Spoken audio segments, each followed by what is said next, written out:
ما هي موسوعة التكامل العربي المرئية؟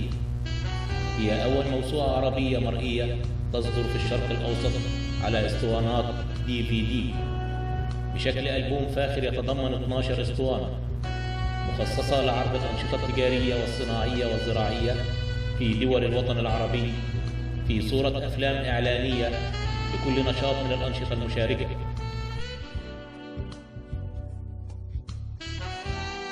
ما هي الجهة الرسمية التي تقوم برعاية هذا العمل الضخم؟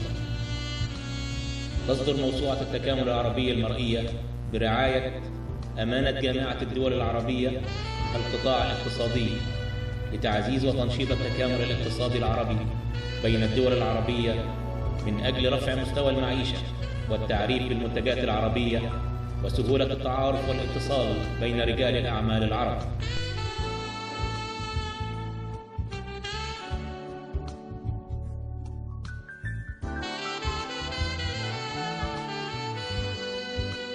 ما هي القطاعات التي تحتوي عليها الموسوعة؟